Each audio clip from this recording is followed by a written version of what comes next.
오늘 주신 말씀 속에 예배자로 살게 하소서라는 제목으로 함께 은혜를 나누겠습니다. 기도하겠습니다.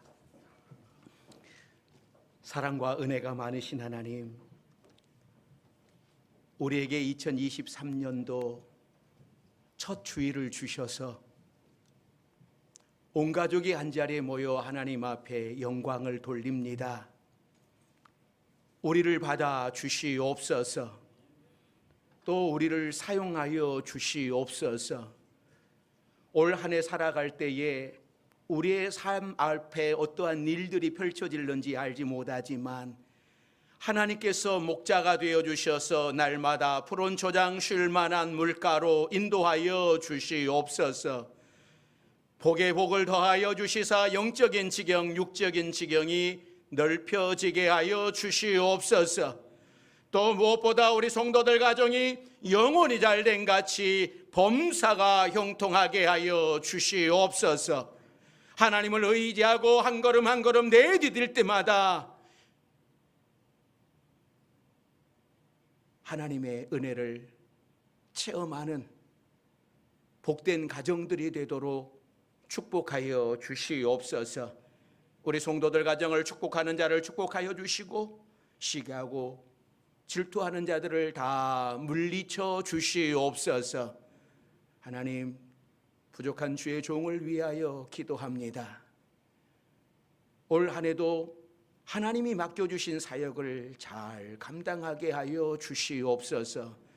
제가 심히 부족하고 연약하오니 이 부족한 종에게 여호수아와 갈렙과 같은 좋은 믿음의 보고자들을 허락하여 주시옵소서.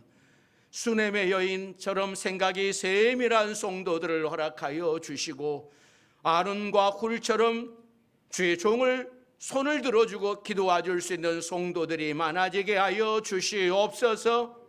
또 누가와 디모데, 실라와 같은 일꾼들, 브리스길라와 아굴라와 같은 목숨이라도 내놓을 수 있는 부부들을 붙여주셔서 주의 사역을 잘 감당케 하여 주옵소서.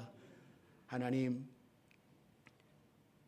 첫 주일을 지키며 우리가 마음의 문을 열고 우리의 귀를 열고 주님의 말씀을 듣겠습니다. 성령께서 우리에게 말씀하여 주시옵소서. 깨닫게 하시고 또 이 말씀 앞에 결단하며 살아가는 우리 모두가 되게 하여 주옵소서. 예수님의 이름으로 기도드립니다. 아멘. 2023년도 첫 주일을 온 가족이 한자리에 모여서 하나님 앞에 예배를 드리는 여러분들에게 하나님의 은혜가 함께 하시기를 바랍니다. 옛날 우리나라에 선교사들이 들어와서 평양에 교회를 세우고 선교를 시작을 하면서 평양에 한두 교회가 세워졌습니다. 그때의 선교사의 전도를 받고 신앙생활을 아주 열심히 하던 한 부인이 이 평양에서 남포로 이사를 했습니다. 그런데 문제는 이 남포에 교회가 없는 겁니다.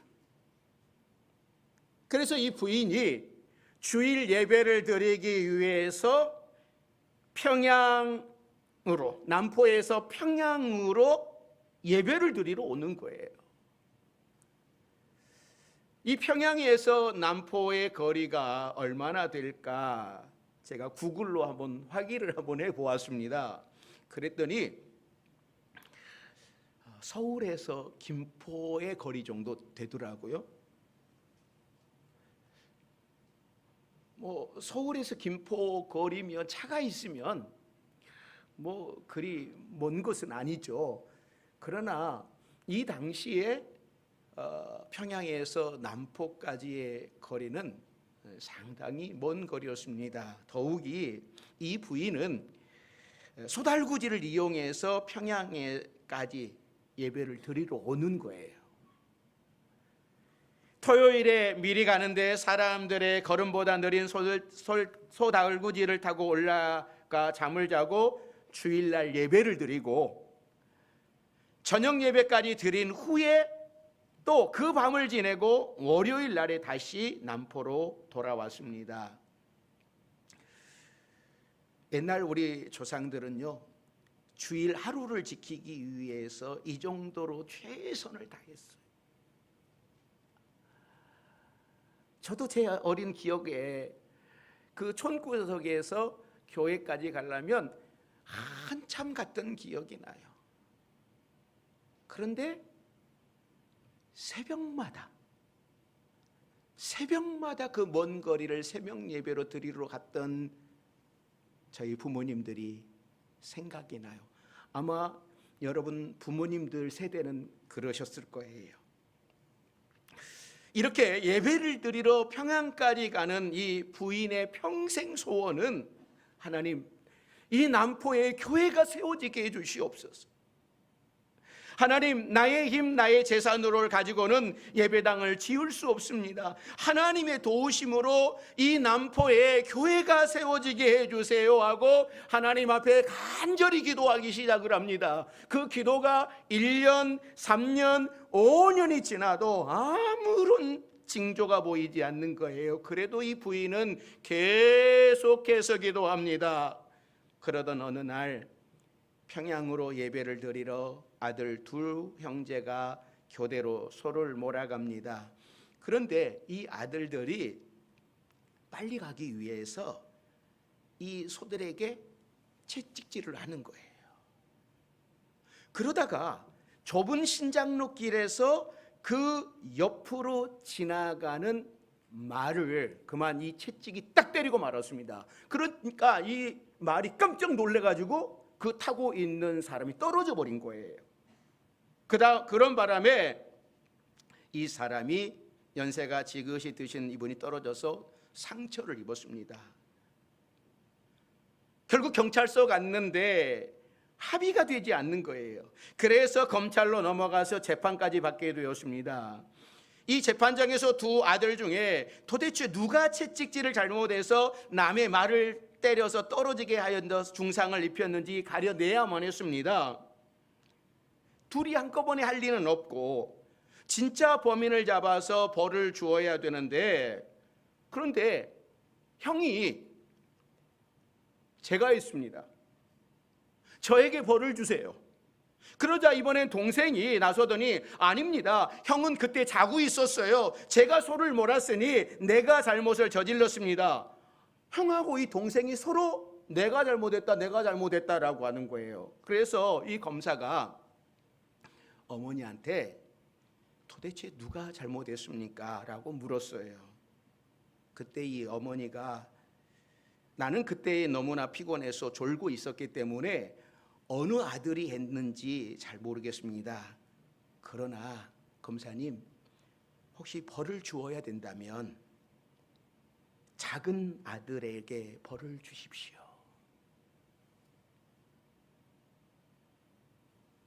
그래서 이 검사가, 형도 있는데 왜 작은 아들에게 벌을 줘야 됩니까? 라고 물었습니다. 그랬더니 이 어머니가 말하기를, 큰 아들은 전처소생이고 작은 아들은 제가 이 집에 와서 낳은 친아들입니다. 그러니 전처소생은 가만 놔두시고 내가 낳은 친아들에게 벌을 주십시오. 이 말을 들은 검사가 감동을 받았습니다. 다행히 피해자도 이런 모습을 보고 합의를 해 주었다고 합니다. 그날 재판이 끝난 후에 검사가 부인에게 물었습니다. 부인, 당신 소원이 무엇이요? 이 어머니는, 나는 이렇게 평양으로 예배 드리러 가지 않게 남포에 예배당을 하나 세우는 것이 저의 소원입니다 라고 이야기를 했습니다. 그러자 평소 기독교에 관심이 많았던 이 검사는 자기의 사재를 털어서 남포에 예배당을 하나 세워주었다고 합니다. 하나님이 하시는 일은요, 참 참 신기합니다. 1년, 3년, 5년, 10년 가까운 세월 동안 그렇게 하나님께 기도하며 예배당을 하나님 지어달라고 기도를 했는데, 그렇게 10년 동안 응답이 없고 예배드리러 가는 길에 그런 사고가 난단 말인가. 살아계신 하나님이 계시다면 어떻게 이런 일이 있을 수 있느냐고 다시는 예배당에 안 간다고 할 수 있었을 것입니다. 그런데 이 사고를 통하여서 하나님께서는 그 누구도 예상하지 못한 응답을 주셨습니다. 사랑하는 성도 여러분, 여러분들은 오늘 예배를 어떤 마음으로 드리시고 계십니까? 남포에 살던 이 부인처럼 예배에 대한 간절함이 있어 오셨습니까? 새해에는 이 간절함, 예배의 간절함이 회복되는 여러분들이 되시기를 바랍니다. 그리고 우리 성도들 가정마다 이 부인의 자녀들처럼 힘든 일은 서로 자신이 하겠다고 나서는 그런 사이 좋은 자녀들이 되시기를 바라고, 예배를 통해 행복한 가정을 이룰 수 있기를 바랍니다. 우리는 코로나 시대를 지나면서 모든 교회와 목회자와 성도들이 고민을 했습니다. 예배는 정말 예배당에서만 드려야 하는가? 집에서 혼자 드려도 경건하게 잘 드리면 되지 않는가? 온라인 예배를 드리면 하나님이 받아주시지 않으시는가? 정부의 거리두기 정책으로 교회에 오지 못하게 되었을 때에 우리는 고민하지 않을 수가 없었습니다. 그리고 코로나 시대 3년을 지내면서 확실히 깨달은 것이 있습니다. 성도는 공동체로 함께 모여서 예배를 드려야 된다. 개인의 경건도 중요하고 개인이 하나님 앞에 거룩한 마음으로 예배를 드리는 것도 중요하지만, 그러나 공동체 예배가 없으면 개인 예배도 없습니다. 공동체 예배 없이 개인 예배만 드리면 그 예배는 가을철 나무에서 떨어져 금방 시들어 버리는 낙엽처럼 되고 맙니다. 우리는 이 코로나를 통하여서 내 자신의 믿음을 보았습니다. 또 우리는 교회 공동체라고 하는 곳에 함께 모여서 예배를 드려야 되는 것을, 왜 주님께서 십자가 지시고 그 십자가로 교회를 세워주셨는지를 우리는 알게 되었습니다. 공동체 예배가 살아야 개인적으로 드려지는 예배도 살아나는 겁니다. 우리 성도들이 새해에는 예배드리는 일에 최선을 다하시기를 바랍니다. 제가 주보 컬럼에 이런 글들을 실었습니다. 새해에 우리 교회는 좀 달라져야 됩니다. 지난 3년 동안 코로나 거리두기 때문에 모든 교회들이 침체기를 겪었어요. 그러나 이제는 다시 일어나야 됩니다. 거리두기도 사라지고 코로나에 걸린 성도들도 있지만 그래도 잘 이겨냈다라고 하는 소식이 들려오고, 이제 한 사람 코로나 걸렸다고 해서 주변의 모든 사람들이 격리해야 하는 때도 지났습니다. 이제 다시 일어나서 하늘에 쌓을 상급을 위해 달려가야 됩니다.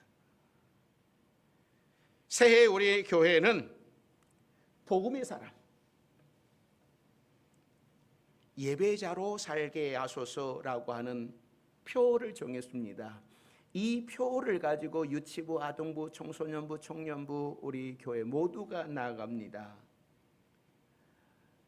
이 표는 올해 우리 교단 총회에서 정한 표이기도 하지요. 그러니까 총회에서도 예배가 다시 살아나기를 바라면서 세상에 나가서 거룩한 예배자의 삶을 살기를 바라면서 정한 표예요. 새해 우리 교회는 다시 시작하는 것들이 있습니다. 새해에는 구역 예배를 다시 시작을 할 겁니다. 당장 1월 달서부터 시작하는 것은 아닙니다. 항상 설 지나고 구역 편성을 해서 겨울방학을 보내고 차차 준비하는 시간이었습니다. 그러니까 새해 구역이 다시 모일 것을 기대하면서 여러분 준비하시기 바랍니다. 또 새해에는 저녁 예배 특순도 다시 시작을 합니다. 구역별로, 기관별로 순서가 되면 준비해 주시기 바랍니다. 우리가 마스크를 쓰고 있다 보니까 누군지를 몰라요. 우리 교육자들도 여러분 누군지 모릅니다. 또 올해 우리가 일꾼을 뽑을 겁니다. 안수집사, 권사, 장로. 올해는 여자 장로도 뽑기를 원합니다. 네. 모두에게 다 오픈합니다. 여자들도 장로로 올해는 세울 겁니다. 그러면 누가 누군지 알아야죠. 그래서 소개도 할 것이고 특순을 할 겁니다. 또 특별히 새해에 새롭게 시작하고 싶은 것이 있습니다. 그동안 우리 금요 기도회가 우리 성도들이 많이 모이지 않아서 새벽 기도에 집중하느니라고 금요 기도회가 없었는데 중보 기도팀을 중심으로 금요 기도회를 다시 시작을 하려고 합니다. 이제는 기도해야 될 때예요. 우리가 기도해야지 살 수 있습니다. 또 영적인 힘을 얻을 수 있습니다. 또 새해에는 월삭 예배를 시작을 하려고 합니다. 월삭은 매월 초하루를 뜻하는 거죠. 한 해를 시작하는 송구 영신 예배와 한 해의 첫 주일을 지키는 첫 예배를 드리듯이 한 달을 시작하는 일일마다 특별히 새벽 예배를 통해서 하나님께 제단을 쌓는 겁니다.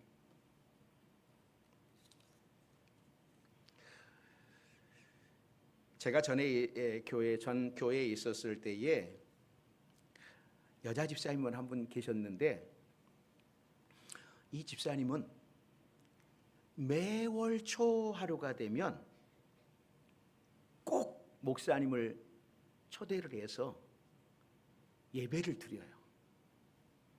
그래서 목사님하고 저하고 같이 가서 예배를 드리고,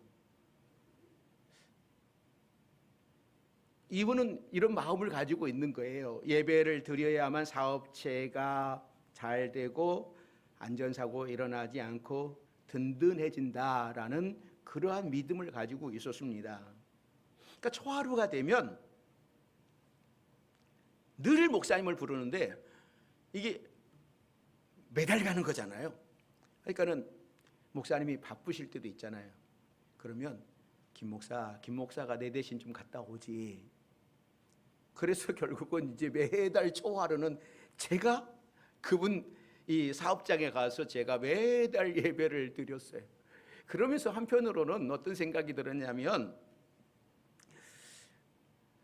아니 꼭 미신 같은 그런, 아니 꼭 매달 첫날을 하나님 앞에 드려야지만 사업장이 잘 되고 꼭 예배를 드려야지만 잘 되나? 이런 생각도 했어요. 왜냐하면 그 일일날이 월요일일 수도 있잖아요.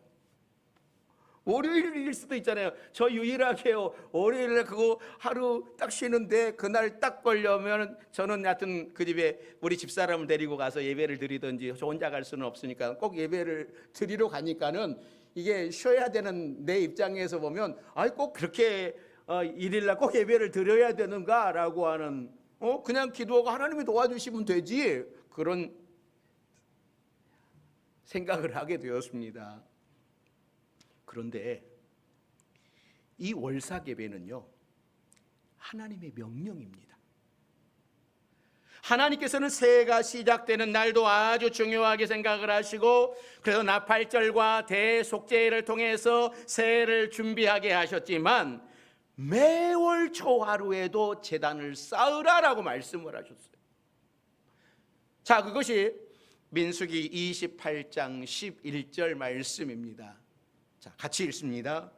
초하루에는 숫송아리 2마리와 순양 1마리와 1년 되고 흠없는 순양 7마리로 여호와께 번제를 드리되. 그러니까 이 민수기 28장은 구약의 절기를 쫙 설명하는 장인데, 6월절, 77절, 초막절뿐만 아니라 안식일과 매월 초하루가 중요한 절기를 차지하고 있는 거예요. 그러니까 구약 성경에서는 계속 안식일과 초하루의 제사를 동시에 언급을 하면서 중요하게 다루고 있는 겁니다. 특히 이사야 66장에서는 회복된 메시아 왕국에서 모든 이방인들이 하나님께 돌아올 것인데, 그들은 초하루와 안식일에 하나님께 예배를 드려라 라고 예언을 하고 있어요. 자, 이사야 66장 23절 말씀 같이 읽습니다. 여호와가 말하노라, 매월 초하루와 매 안식일에 모든 혈육이 내 앞에 나와 예배하리라. 그러니까 우리가 주일을 안식일로 삼아서 예배를 드리듯이 첫 주의 첫날을 하나님 앞에 드리는 것처럼 한 달의 첫날 초하루도 매우 중요하다라고 하는 거예요. 이 한 달을 하나님께 맡기며, 그러니까 하루의 첫 시간 새벽 예배를 하나님께 맡기면 하나님께서 오늘 하루를 책임져 주시는 거고, 일주일의 첫날을 주일을 하나님 앞에 드리면 하나님께서 일주일간을 지켜주시고, 한 달의 초하루 첫째 날을 하나님 앞에 드리면 하나님께서 이 한 달간을 지켜주신다, 이 말씀을 하고 있는 겁니다.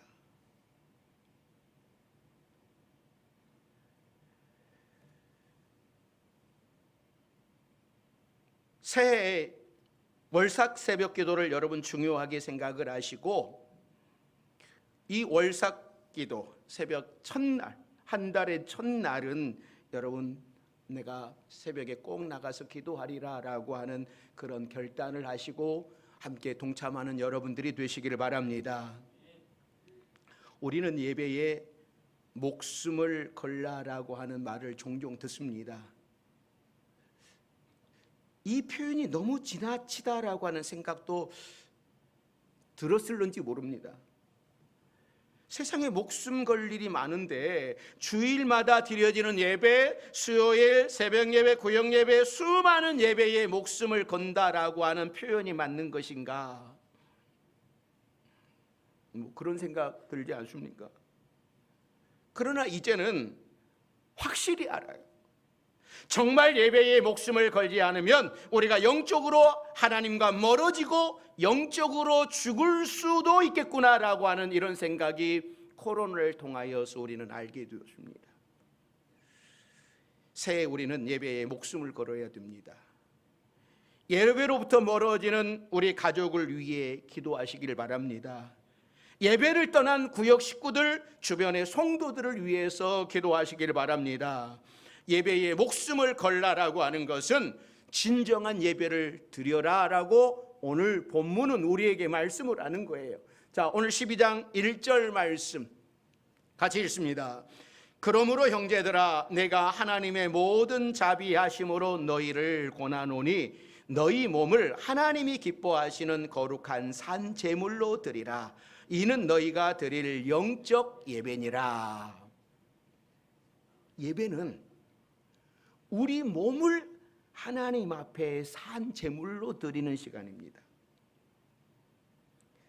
찬양팀과 찬양대의 찬양을 감상을 하고 찬양 오늘 잘했네 못했네 감상하는 것이 아니라 또 이 대표자의 기도를 들어주고 또 설교가 재미있고 감동이 있으면 들어주는 그런 예배가 아니라 예배에 내 자신을 하나님께 드리는 시간이에요. 저는 개척 초기의 설교를 통하여서 성도들에게 위로와 격려를 주려고 노력을 했습니다. 한 주간 세상에서 상처받고 힘든 영혼이 교회 통해서 위로받고 평안을 얻기를 바라는 마음으로 예배를 준비하고 이 설교를 준비하면서 위로의 메시지를 준비를 했습니다. 그리고 20년을 지나왔습니다. 물론 성도들이 교회에 오셔서 위로받고 평안 받아야죠. 평안이 있어야죠. 그러나 분명한 것은 오직 우리 예수님만이 우리의 위로와 우리의 평안이 되는 줄로 믿습니다. 위로보다 평화보다 더 중요한 것은 우리가 영적으로 진정한 예배를 드려야 된다라고 하는 거예요. 예배를 통하여서 하나님을 만날 때에 거기에 위로가 있고 평화가 있습니다. 하나님을 만나지 못하고 제가 주는 위로, 성도들이 주고받는 위로는요 힘이 되지 못해요. 하나님을 만나는 예배를 통해서 참된 위로와 평화가 찾아오는 거예요. 예배를 잘 드리면 신앙과 삶이 살아나고 예배를 잘못 드리면 우리의 영혼이 침체되고 시험에 듭니다. 솔로몬은 1000번제를 드린 후에 하나님을 만나서 전무후무한 지혜의 복을 받았습니다.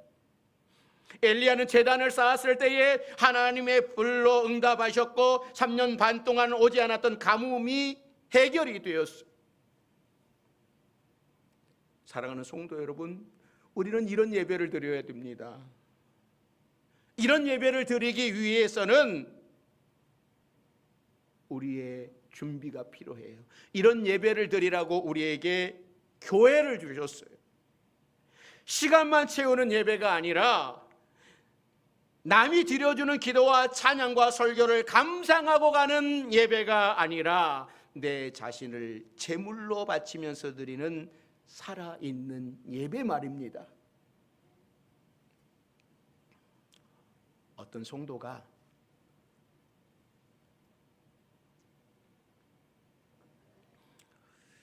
우연히 참석한 교회에서 목사님의 설교에 은혜를 많이 받았어요.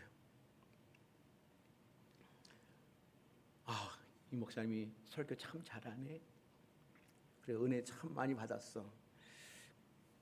그래서 다음 주에도 그 교회를 찾아가 기대하고 목사님의 설교를 들었습니다. 그런데 이번에는 은혜가 하나도 안 됐어요.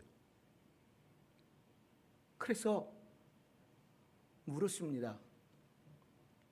목사님, 지난주는 목사님의 설교를 통해서 큰 은혜를 받았는데 오늘은 감동이 없는데 왜 그럴까요? 그러자 목사님이 이런 이야기를 합니다. 성도님,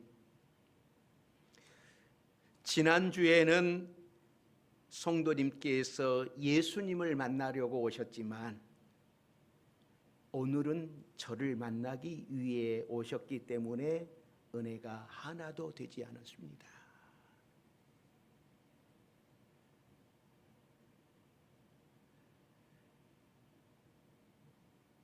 일리가 있는 이야기 아닙니까? 예배는 목사님을 보면서 드리는 것도 아니고 내가 산 제물이 되는 시간입니다. 내가 죽는 시간입니다. 내가 제물이 될 때에 그 제물은 아무런 말하지 않습니다. 그 제물이 불태워질 때의 향기가 하늘을 올라가는 거예요. 그리고 그 향기를 하나님이 받으시는 겁니다.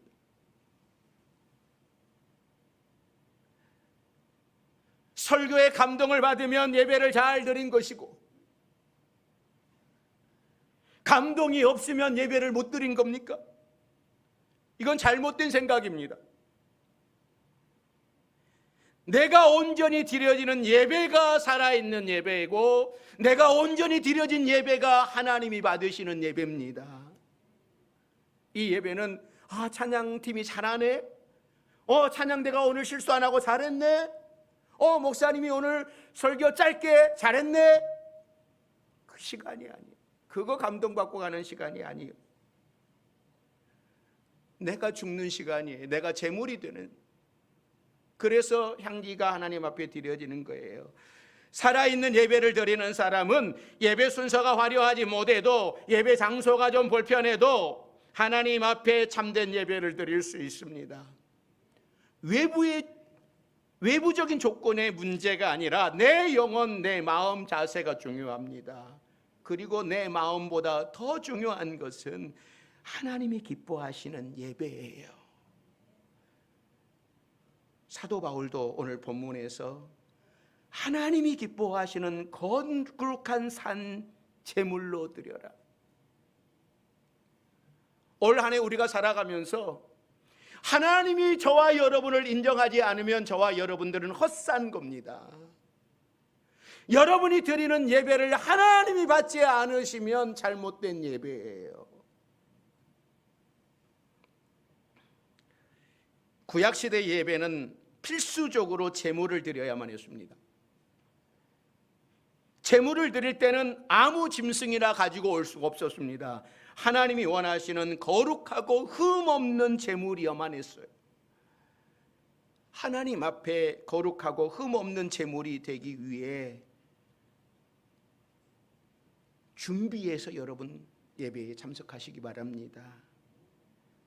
예배를 미리 준비하는 자에게 은혜가 임하는 거예요.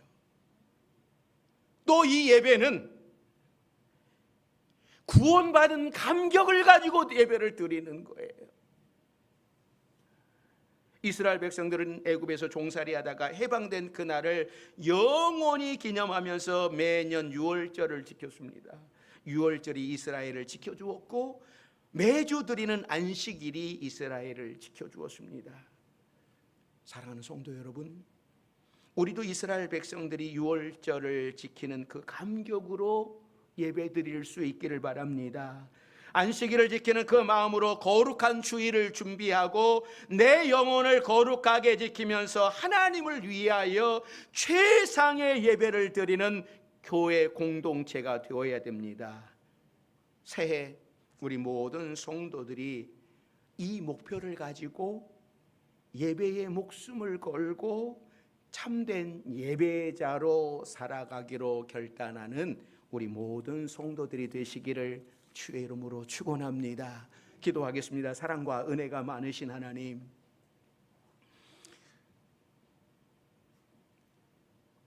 우리를 하나님의 자녀 삼아 주셨습니다. 우리의 모든 것은 다 하나님의 것입니다. 또 우리를 통하여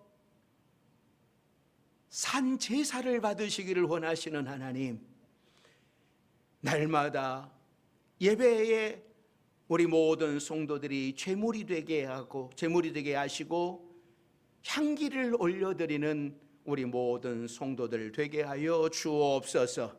올 한 해 예배로 하나님 앞에 기쁨을 드리는 성도들 되게 해 주옵소서. 예수님의 이름으로 기도드립니다. 아멘.